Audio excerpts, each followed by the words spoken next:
MLK Jr. Assassination Video in 5, 4, 3, 2, 1.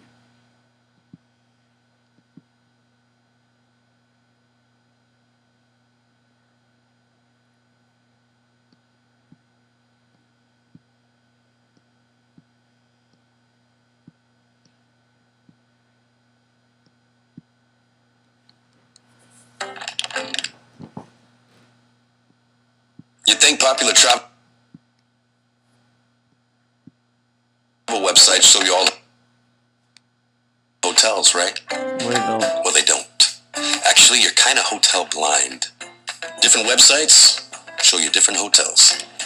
Some websites may only show you these, while some apps show you those. But because Trivago compares hundreds of sites, Trivago shows you a better overview of available hotels. And that's one more way Trivago helps you find your ideal hotel for the best price. Hotel Trivago.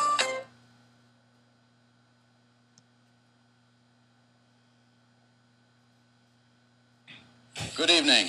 The Reverend Dr. Martin Luther King, 39 years old and a Nobel Peace Prize winner, and the leader of the nonviolent civil rights movement in the United States, was assassinated in Memphis tonight.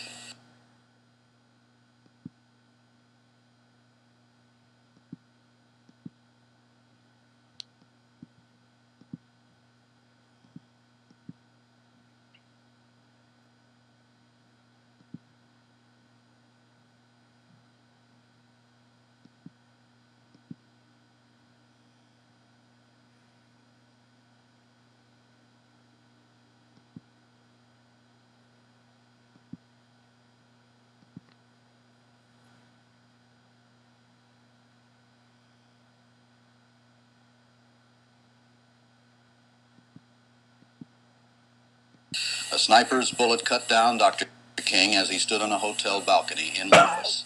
Within an hour, Dr. King was dead. That happened at 7 p.m. Eastern Time.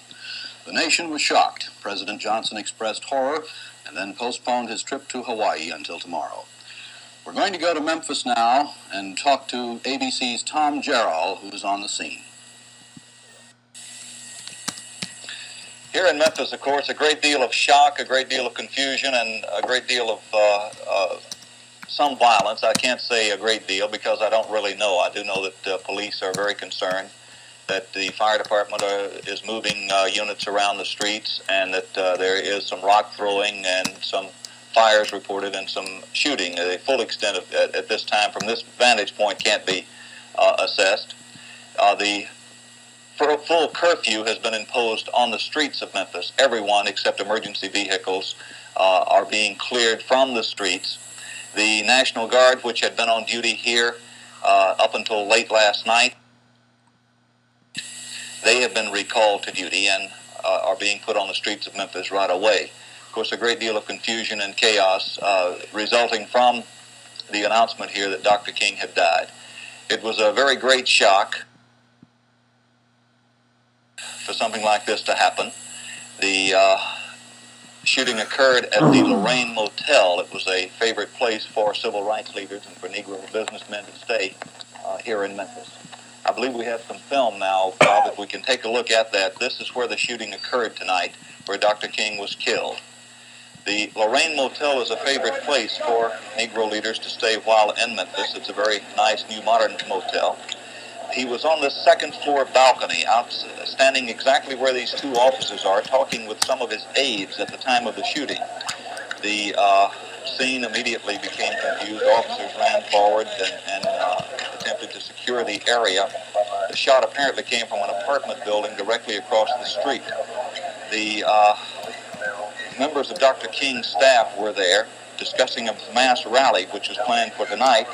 They said that suddenly there was a sound that sounded faintly like a firecracker or something, and he was talking about he was shot. The program for tonight's mass rally. Yeah. And he had asked you to play a special tune. Yes. Did he say anything after he was shot? Could you tell how seriously he was wounded?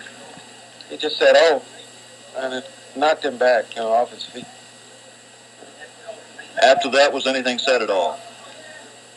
Nothing but "oh," and we yelled, and Reverend Jackson, he yelled back at Dr. King. We all hollered. Everybody hollered. after the shooting, you know. I was standing kind of sideways. I really didn't have my back to where the shot came from. And when I turned all the way around, we saw the sheriff or the police up on the hill up there. That was the musical director for Dr. King's group, Ben Branch. He was standing alongside Dr. King when the shot came that killed Dr. King. In fact, Dr. King was discussing tonight's musical program with Ben Branch at the very moment when the shot was fired. The shot, as I say, apparently came from an apartment building which had a number of floors and overlooked the motel. It was a very clear shot to the place where Dr. King was standing on the balcony discussing the situation with his aides. The police here in Memphis immediately issued a bulletin for a young white man dressed in dark clothes who dashed out of that building across the street. He dropped a Browning automatic rifle, which was fitted with a scope, on the sidewalk, and then he fled. We don't have any late information from police headquarters here in Memphis because communications channels at the moment are completely clogged with emergency calls. Five. We don't know if any